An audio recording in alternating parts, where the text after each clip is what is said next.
Hello and welcome to PCB Chat, where we talk with experts across the printed circuit design, manufacturing, and electronics supply chain fields.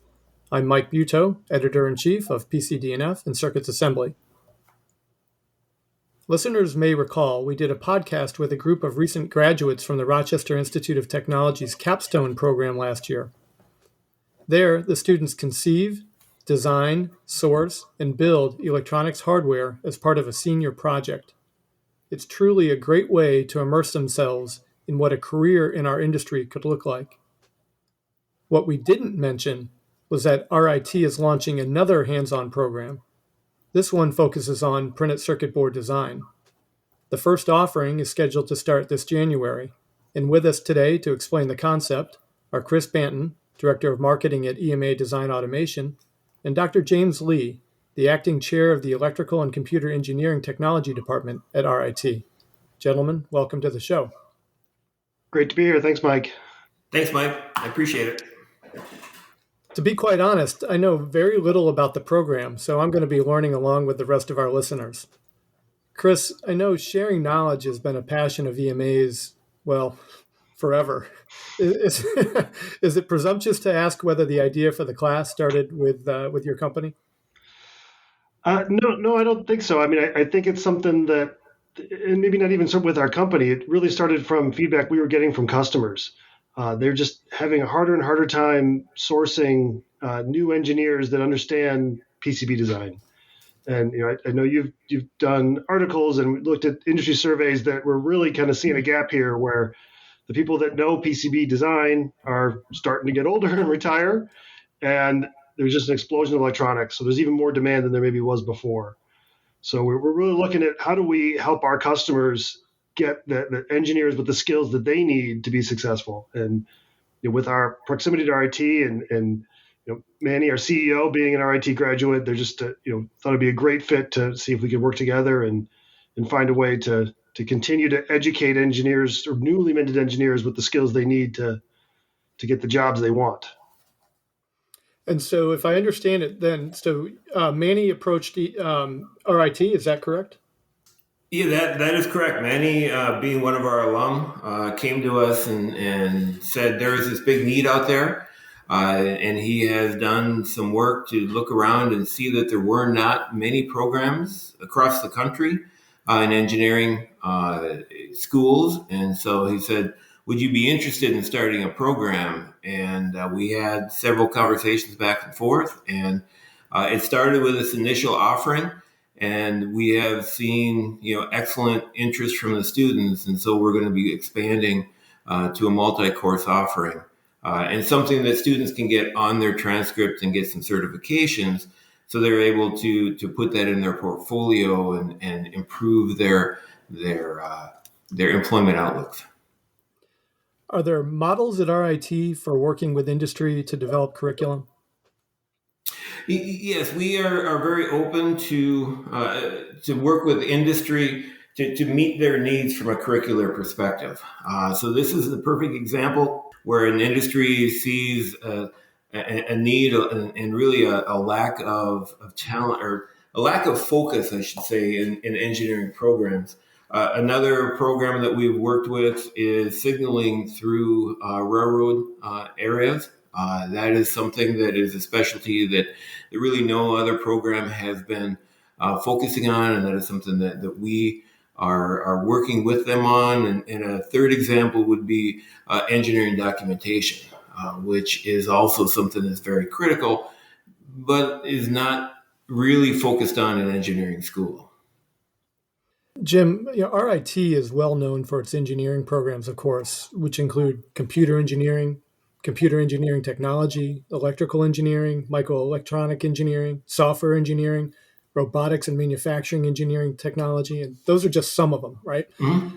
I could see a case made for the PCB design class to fall under pretty much any of those. So which degree program is the class included in, or is it sort of cutting across multiple disciplines? It's really set up to be cutting across multiple disciplines. So RIT is uniquely designed in that we have both a College of Engineering and a College of Engineering Technology.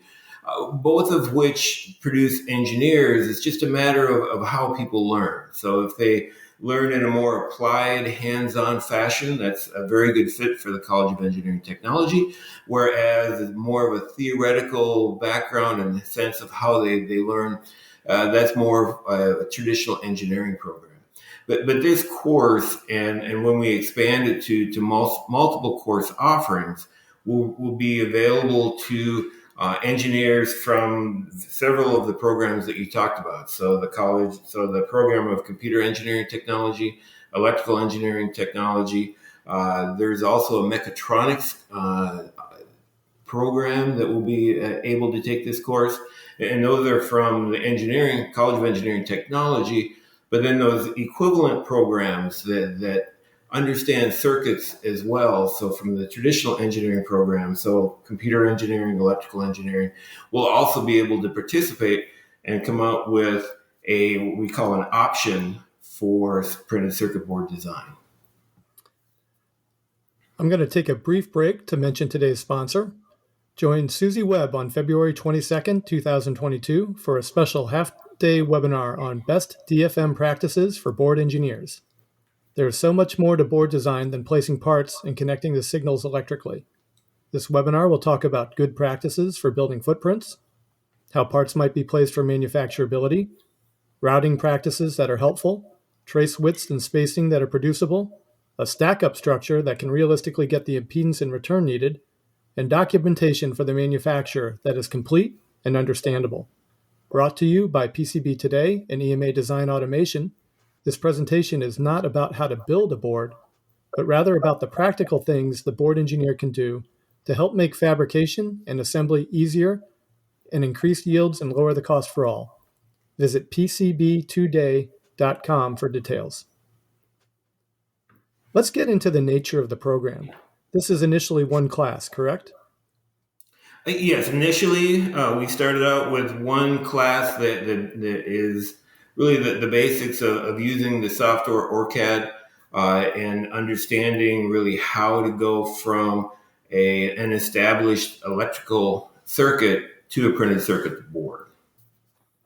And so will you get into schematic? Will you start with the schematic, or will you just jump into sort of routing and placement? I believe, and here's where my details are a little bit thin, but I believe they will start with schematic and then work from there to component placement, and I believe a little bit of optimization. Yeah, if I could add to that, Jim, it really, the intent is to kind of give that end-to-end process so that the student can see the schematic side, but also see how that board gets realized in the layout. And it kind of coincidental, there will be some DFM discussion as well, because that is another area that certainly is one I don't think enough students, and maybe even EEs out in the field or in companies today, get to experience, is that what it takes to actually build this thing. You can make it logically correct, but doesn't mean it can be built or can be built at a yield that's going to make your company successful. So the goal is to try to kind of take a student through that whole process, because as we've kind of discussed in the past, we're seeing more and more EEs are just being tasked with doing PCB design, and we're trying to help them through RIT, just give them the skills to be confident and capable to hit the ground running when they start at a company.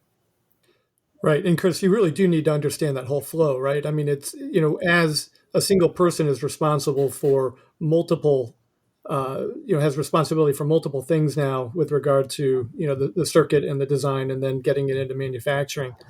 They can't just, have one person doing the schematic and then throwing it over the wall. Yeah, I would agree. I think it's beyond just the manufacturing, the complexity of the design, the signal integrity issues, power integrity issues. Everything is so interrelated now that it's really hard to just kind of, as you said, kind of chuck it over the wall and hope for the best, because that's usually a recipe for failure. Jim, who's teaching the class, and what can you tell us about their background? We have a person that the EMI suggested, Chris McKay. He will be teaching the course. Actually, he'll be teaching it remotely, which is going to be a nice innovation. And he has a lot of experience with PCB design, as well as teaching PCB design to military and other entities. And we're really thrilled with all of his expertise and his experience in teaching that he can kick off this first course. Is he a current EMA staffer? No, he's not. No, just someone that we've been kind of been aware of. He's been putting out courses on LinkedIn and Udemy, and he's been a long time kind of Cadence user through his time in school as a TA, and then also in his professional career. So we've been trying to support him and his efforts, and kind of looking at this as an opportunity to formalize some of the work he's been doing with people that get out of school and then need to learn this stuff. How do we take it into the school and just make it part of the curriculum? EMA has many staffers, of course, with expertise in board design. Will any of them be supporting the program either inside or outside of the virtual classroom? That's something we've kind of been talking about, and maybe that's probably something that, as Jim alluded to, kind of this next course. This is kind of the 101, if you will. And, as you know, there's just so much you could get into. So I think as we kind of expand the offering, especially with the initial response we've gotten, I think that, the positive response, then see how that works in terms of the other EMA folks. But we do have plenty of people that have lots and lots of experience, and the great thing is they're always willing to share, which is very important, I think, these days. How many students have registered for the class so far? Do you have a count? We do have a count. We had to limit the class to 25 due to facilities, and we need to be able to, of course, have a computer for every student. And we have 25 registered, and I believe a wait list of 5. That's terrific. Do they have any type of a project or something that they have to realize by the end of the year as part of the curriculum? The actual learning exercises is up to Kirsch, and he is working with some of my full-time faculty to really understand, kind of the breadth of what is expected in a college curriculum in a single course. But they will be working on different projects. But at this point with this first course, we will not be actually physically building anything. But that is planned for the broader option when that becomes available. And what, if any, metrics for success has the university put into place to, try to evaluate, how the program is going? Really, the metrics of any university is really based on the student interest. And so if you can, generate enough student interest, then that is an area where that they are interested in. And really a 25 enrollment of 25 in an initial course offering is really outstanding. It is seldom that many students are interested in a brand new course, just because they like to have some history. Students are no different than anybody else. They want to make sure that they can look at reviews before they go take that course. And the really nice part about this partnership is EMA Design Automation was very forthcoming with their time to come in, talk to the students, give them some examples of printed circuit board design and functionality, and it really helped generate interest from all students of all areas. When I talked with Martin Anselm, who helped run the capstone program earlier this year, the sense I got was of the 7 or 8 seniors that were involved in that, what they designed a circuit board. They designed actually an electronics product, but maybe only one of the 7 or 8 was planning on going into hardware, even manufacturing career. And to think that there's 25 students, actually 30, if you include the wait list, that are interested in this, it actually kind of gives me chills. I mean, we've been looking for this. So congratulations to you guys for recognizing, not just a need, but then actually putting a program into place. Let me ask this. Hypothetically, could a non-RIT student, or perhaps one that isn't in engineering, take this course? At this point, no, not as of yet. All right, and that really is something that is planned, into the future. So what we would like to have happen, kind of from a longer term perspective, is we get this first course up and running with with engineering students, people who can speak the speak of electrical circuits and understand the different components as they are working with the software for printed circuit board designs. Then we'll expand it to where we have the option that we talked about. So 4 or 5 courses available, not just printed circuit board design, but also some manufacturing aspect to it as well.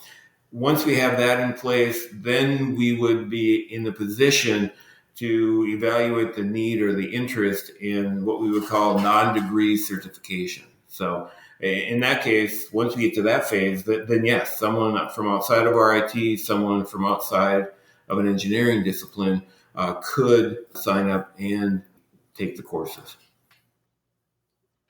You did mention at the top of the conversation something about certifications. Is that the type of certification that you're thinking about, or are you talking about maybe other industry certifications that might be offered through RIT as well? I'm going to let Chris jump in and talk about certifications. Yeah, so at least for this initial course, one of the things that EMA is offering is, since the students will be going through using the software to kind of realize this design, is that we're offering them the chance to get certified in the Cadence software. It's a badge that they can have on their resume, on their LinkedIn.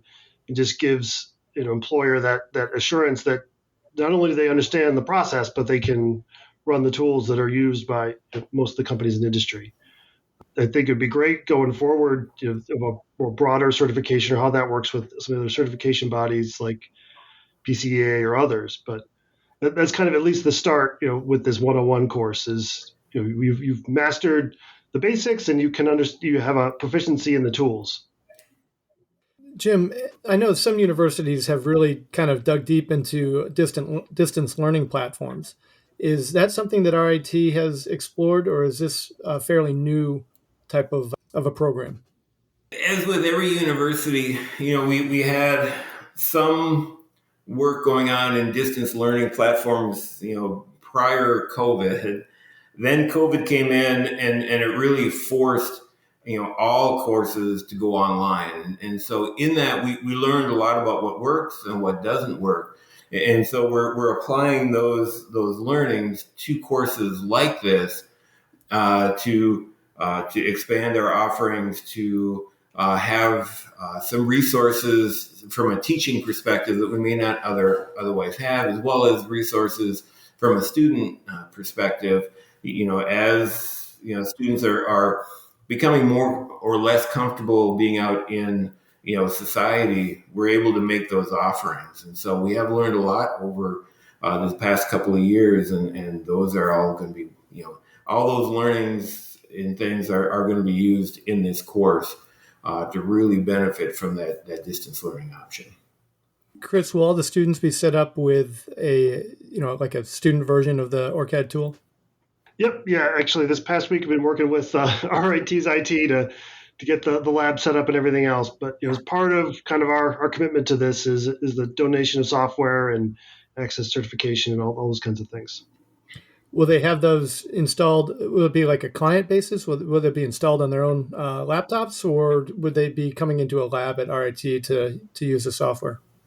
As far as from an EMA side, we'll give them the option for both, because there is there is an on-person option, and I think there's also a remote option. So the student can go into a lab, use the software there, but they also have access to it on their personal machines for the balance of the year. So even if they take that and start running with it, they'll have access to the software to do that. Exactly right. And one of the things we've learned in giving remote classes is that different students need different amounts of in-person help, especially when it comes to computer programs and the computer in general. So we wanted to make sure that we had a spot for every student to come in to a physical space and be able to get help getting software up and running, getting the computer up and running, making sure they could connect with Kirsch and be a part of the class. And so we have this 25-seat lab available that we will have some teaching assistants there, so that if, especially the first couple of weeks, if they just can't get on their screen what Kirsch is doing and the projection, then there's somebody there to help them. But then they also do have the option, if that's more than what they need, to be able to log in remotely, truly remotely from their apartment or wherever they are in order to participate in the class in that fashion. Well, this all sounds great. I can't believe that it's taken this long for anybody to develop a program like this, but I'm excited to hear more about it as it goes along. I hope that you'll come back at the end of the semester and fill me in. I would be happy to. Before we wrap, is there anything else you think we should talk about? Now, I just wanted to say we're really grateful for the partnership with EMA. It has worked out really, really well, and I want to thank them for continuing to prod me to get this program going. Well, we're happy to work with you. It's been a great experience, and we are beneficiaries of RIT graduates over here at EMA as well. So there is some self-serving nature to this on our end. Well, thank you both. Our guests today have been Chris Banton, Director of Marketing at EMA Design Automation, and Dr. James Lee, Acting Chair of the Electrical and Computer Engineering Technology Department at RIT. For PCB Chat, this is Mike Buetow. Have a nice day.